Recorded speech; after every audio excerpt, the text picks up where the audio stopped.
सिद्धार्थ जी, ये कहा जाता है कि वोटों का इतना अंतर है, 40% वोट बीजेपी को मिले थे। कम होंगे तो कितने कम होंगे? 2, 4, 5, 7% कम होंगे, तब भी में बीजेपी 200-250 सीटें तो ले ही जाएगी। क्या आपको लगता है कि ये जो अरिथमेटिक पर सब चीजें कही जा रही हैं, वो केमिस्ट्री के बाद नई केमिस्ट्री बनने पर पूरा उलट भी सकता है? देखिए, अगर कागज कलम लेकर अगर हम चुनाव का आकलन करने बैठेंगे तो बहुत सी चीजें ऐसी हैं जो बड़ी हैरत अंगेज हैं। अब आज कुर्बान साहब हैं इसलिए थोड़ा पुरानी बातें निकाल रहे हैं। 2002 में जिसकी सरकार, जब वो इतने पुराने नहीं है कुर्बान साहब। नहीं है पुराने। अरे भाई, हम लोग पढ़ते थे तब से इनको पढ़ रहे हैं ना। तो 2002 में जिसकी सरकार जब वो चुनाव में गई तो दहाई में रह गई। 7 में जिसकी सरकार चुनाव में गई तो दहाई में रह गई। 12 में जिसकी सरकार चुनाव में गई तो दहाई में रह गई। अगर इन्हीं ट्रेंड्स पर आधारित अगर हम आकलन करने लगेंगे तो क्या हम अभी से मान लें कि भारतीय जनता पार्टी साथ भी यही होने जा रहा है?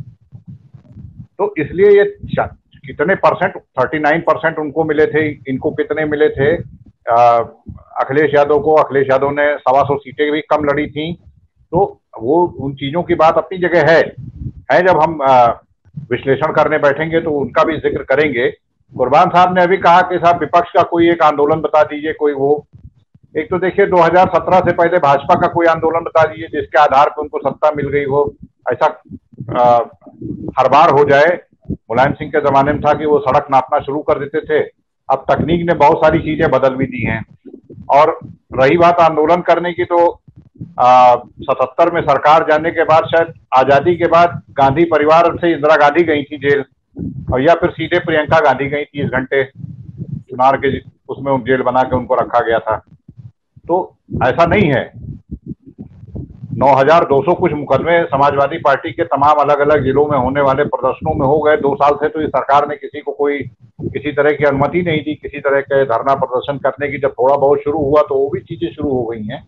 तो खाली इतना ये कह देना कि भाई विपक्ष ने कुछ भी नहीं किया, ठीक है, विपक्ष को जितना करना चाहिए था उतना नहीं किया, जितना करना चाहिए था उतना नहीं किया। वरना फिर ये भी हुआ है कि कांग्रेस पार्टी ने दिल्ली, यूपी राजस्थान सीमा पे बसें लगा दी, और उनमें से 1000 बस में से 22-23 उसके जो है वो नंबर गलत निकले, तो मुकदमा जो है वो सारे लोगों पे हो गया कि तुमने बस लगा कैसे दी। तो ये भी हुआ है उत्तर प्रदेश में। ऐसा नहीं है कि जितना आप कह रहे हैं। और अनिल जी, जो आप बार बार संघ का नाम करीब करीब हम लोग हर चर्चा में आपकी तरफ से सुनते हैं। अरे भाई, आजादी के बाद से 1984 का चुनाव छोड़ दीजिए, मैंने तो नहीं देखा कि किसी चुनाव में संघ जो है वो कोई काम ही ना कर रहा हो। अरे इतनी मजबूती के साथ ही संघ हमेशा हर चुनाव में काम करता रहा इनके लिए। ऐसा थोड़े है अचानक अभी सर्वशक्तिमान हो गया।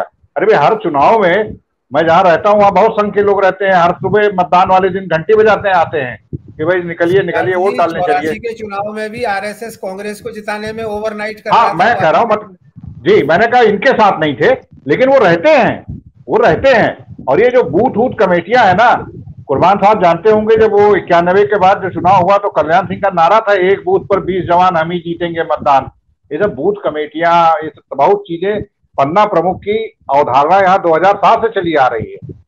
ये इसको अब इसका महिमा मंडन शुरू हो गया कि हम बताते हैं कि साहब ये इतना बड़ा जो है, इन्होंने अश्वमेध का जो घोड़ा छोड़ रखा है, उनके पास बहुत कुछ है भाई। तो आप कह रहे हैं कि ये अंतर पाटा जा सकता है बहुत आराम से। और एक लड़ाई भारतीय जनता पार्टी को खुद भारतीय जनता पार्टी से भी लड़नी होगी। ये कंबल के नीचे, कंबल ऊपर साफ दिख रहा है, कंबल के नीचे सब कुछ सामान्य नहीं है।